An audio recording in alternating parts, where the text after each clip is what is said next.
کلا انہا تذکرہ. کلا، لفظ کلا پورے قرآن کریم میں 33 مرتبہ ہے، اور یہ ان 19 مرتبہ میں سے ایک ہے کہ جہاں پہ ملا کے پڑھنا ضروری ہے، یعنی یہاں پہ وقف کرنا درست نہیں.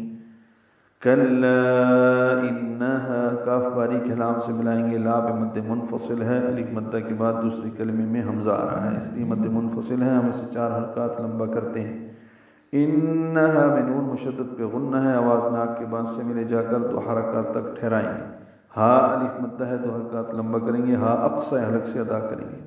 تذکرہ میں دال نرمی سے پڑھا جائے گا، کاف باریک ہے، را پر ہے، اور را کو تائے مربوطہ سے ملا دیں گے وقفاً، یہ ہا میں تبدیل ہو جائیں گی. تذکرہ وقفاً دونوں پیشیں ختم ہو جائیں گی، اور ہا وقف بالابدال ہوگا.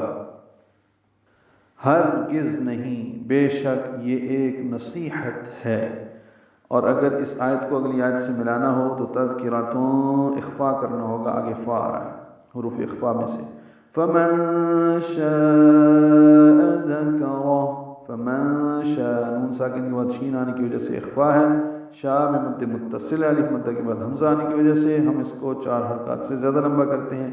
ذکرہ میں دال نرمی سے پڑھا جائے گا، کاف باریک ہے، را پر ہے، اور را کو ہا سے ملائیں دیں گے. ذکرہ ہا ساکن ہو جائے گی اور اس پہ وقفاً حمس ہوگا. الٹا پیش ہے، ملانے کی صورت میں ہو پڑھا جائے گا، لیکن یہاں پہ وقف لازم ہے، اس لیے ہم رک گئے اور سانس توڑ دیا. ذکرہ، پس جو چاہے اس سے نصیحت حاصل کرے.